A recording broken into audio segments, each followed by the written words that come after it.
Okay, so as I mentioned in the intro, you have your app assets tab, and this is mapped to a directory in the file system. If you open up the installation under Crudzilla apps, and then under Crudzilla, that's the asset directory.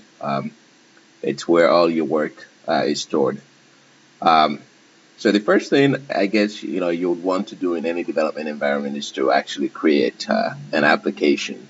And the way you do that in this environment is actually quite straightforward as in any other environment. First, you decide where you want the app to be stored. As you can see, we have I'm currently using the what is basically the Java naming convention, which is com that some organization, and then you can descend further down to organize your apps. So let's say we want to create a new app. You click on Crudzilla, is the app for the Crudzilla organization, and you say create new web app, and this would give you um, this box here, the pop-up box. You can put in a name, and then you have a choice to specify a data source. Um, you have two choices for creating for specifying data sources. You can drag and drop a data source object here, um, which we will get into. There's a way to create data source objects, which is basically just a way to create an object and provide the information for connecting to an external database. Or you can specify a name for your database, for your application's database, and a database will be created for you within this environment. The product comes with the Derby database management system, which is a Java database management system, and it's easy to use that as a starting point for your application. So let's say we want to create test application, and we're going to create a corresponding database for test application. And when you do this, you have the choice to then say, I want authentication tables to be created for me. Um, this just creates a set of tables that would allow your application to support authentication right out of the once it's created. You don't have to do any additional work to support that functionality. If you don't check this, or you don't specify a database, it will create the application without supporting authentication, in which case you'll have to do that manually. So we'll check this and just create go. That's it. It's going to take a while for it to generate all the boilerplate artifacts to support your application from the start.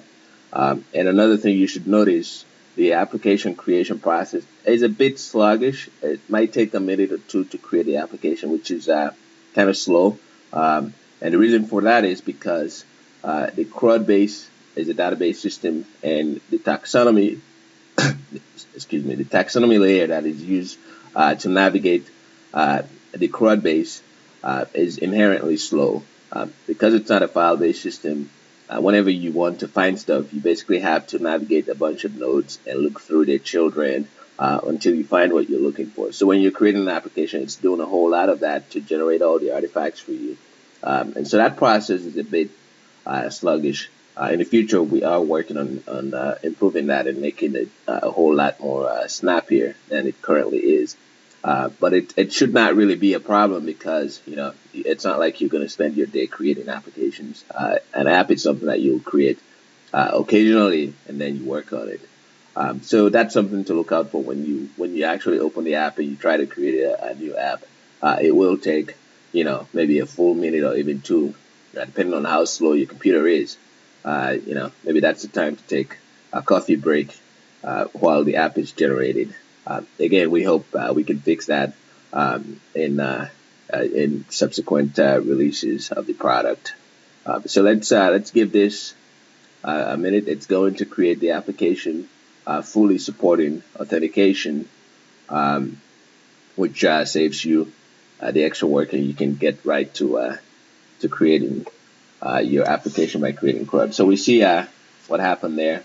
The application got created, and it opened up in a tab for us automatically, and it asked us to log in. So we're going to log in here. By default, the password and username is developer. That's it, developer for both, and you can log in to a fully secured application. So that's the process for creating an application. I'll show you how to create a data source, just in case you decide, let's say you're using um, a MySQL database, for instance, and you want to use that instead of the embedded Derby database. So I'm going to show you just quickly how you create a data source so you can use it instead of the embedded database, which we have used right now. So one thing, again, another thing that you should notice when you create an app from the App Asset tab. Um, so let me navigate here and show you the application folder. So here's our test application. As you can see, it generated a whole bunch of things for us. That's just boilerplate code to get us started. And that's why it took a bit, as I was saying earlier. And it also creates a corresponding entry in the CRUD base. These are stuff that's stored in the database. It generates your application set in CRUDs. It generates stuff to support login during development, and it generates your startup code. This is a script a script template that you can, it's in Groovy, you can use it to write startup functionality. So if you have stuff that you want to, code that you want to execute when your application starts up initially, you will write the code in here. And then we'll later on get into how you set up the login environment to support login error messages for your application on the console. As far as logging goes for production, that's something that you have to configure for yourself using whichever login framework you want to use.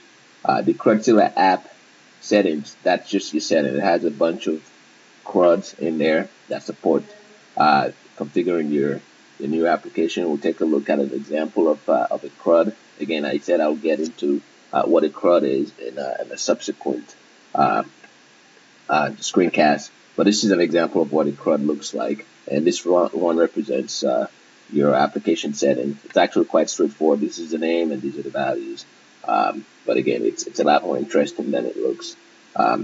So this we just created a new web application.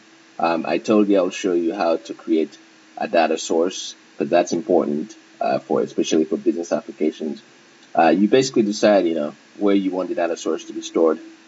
You go to File, New, you right click, New, and you come here and you say Create a data source. And that let's create a test data source. Oops. All right, I'll just show you an example of one that's already created. So this is the one that gets created by the application. As you can see, it's straightforward. It tells you the driver class name. That's the JDBC driver class name. The type of data source, it can be JDBC driver, it can be data source, or it can be JDNI. That's the Java directory naming setup. You can Google for that and find out what it actually means. And then the URL and the name. Depending on the type of database system that you're using, you have different fields. So you may have username and password and any other information that's needed to authenticate to the database that you're using. But if you do decide to use a data source when you're creating your application, you have to create the data source first, and then, as we did earlier, when you do File, New, create new application, like File, New web app, you'll drag and drop that data source onto this panel here, and that will allow you to use that data source instead of the embedded database. So that's the process for creating a web application. It's straightforward, and in the other lessons, I will get into details on how you actually build your application.